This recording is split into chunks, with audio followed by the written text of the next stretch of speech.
Voici Charlotte. Elle vient du pays des cigales, où il fait toujours chaud. Alors elle a ramené avec elle la fâcheuse habitude de marcher pieds nus. Charlotte aime bouquiner sur son tapis, sauter du lit pour sentir le parquet grincer sous ses pieds et passer de longues heures dans sa salle de bain, et même en plein hiver. Mais Charlotte n'aime pas les courants d'air. C'est pourquoi elle a choisi d'installer un chauffage au sol. En plus, Charlotte vient d'apprendre que c'est économique. Un temps de chauffe très rapide, 15 à 30 minutes et 0 entretien.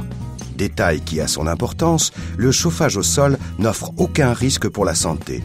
Plus de déplacement de poussière ni d'allergènes. Esthétique et compatible avec tout type de revêtement sol, le sol chauffant, nouvelle génération, dégage une chaleur douce et diffuse, contrôlée par un thermostat. Charlotte est conquise. Et puisque la pose est si simple, en rénovation ou en construction, elle le fera elle-même. Un seul fil pour toute la surface, garantie 16 ans, une seule saignée à effectuer dans le sol, un seul thermostat à installer et chauffe Marcel. C'est parti. Le séjour est vide, le sol sec et propre et le thermostat adéquat. Elle l'a acheté avec le sol chauffant pour ne pas s'embêter. Alors primo, faire un plan pour prendre les mesures de pose. Charlotte dégaine son mètre et mesure soigneusement la pièce. Elle peut ainsi les reporter sur son plan et y dessiner les éléments permanents sous lesquels on ne posera pas de natte. Les placards intégrés et les meubles à piétement plat. Ingénieuse, Charlotte les place sur les côtés.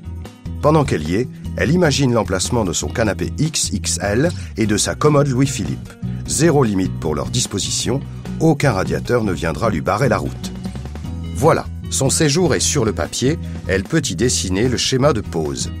Maline, elle commence le déroulé à partir du thermostat et place les nattes entre 30 et 60 cm des murs ou des éléments permanents. Tout y est, il ne reste plus qu'à vérifier si le plan correspond bien à la réalité. Charlotte inspecte. Aucun problème à signaler, il est temps de rentrer dans le vif du sujet. D'abord, réaliser une saignée dans le sol de 2 cm sur 2 à environ 1 mètre du mur pour positionner la sonde jusqu'au thermostat. Jusque-là, ça va. Charlotte place donc la sonde proche du thermostat et l'insère dans la gaine, puis bouche le bout. Elle en profite pour reboucher la saignée. Parfait, tout se passe à merveille. En dépoussiérant la surface de pose, Charlotte se dit qu'elle est quand même vraiment forte. Dans quelques jours, fini les bactéries, les acariens et les déplacements de poussière. Le sol chauffant nouvelle génération sera en marche. Voilà, le sol est net. Il est temps de poser l'après sur toute la pièce pour y faire adhérer le treillis. Charlotte s'apprête à poser son premier chauffage au sol. Sa détermination, bannir l'effet glaciaire de son salon en hiver. Alors voilà, elle déroule la natte. Comme on lui a expliqué, elle met bien en face de l'emplacement du thermostat le câble reliant ce dernier. En se référant au schéma de pose, Charlotte déroule les nattes. Arrivée au bout de la première longueur, elle coupe le treillis et veille à ne pas couper ni abîmer le câble.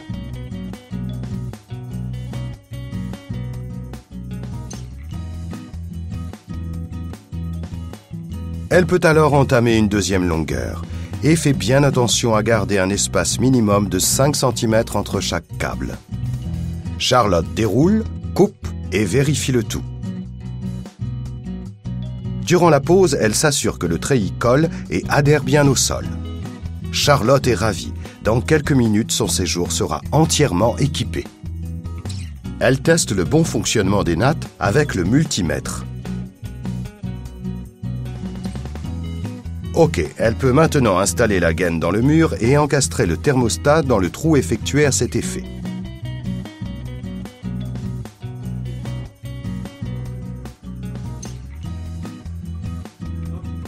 Il est 10h30 et Charlotte est dans le timing.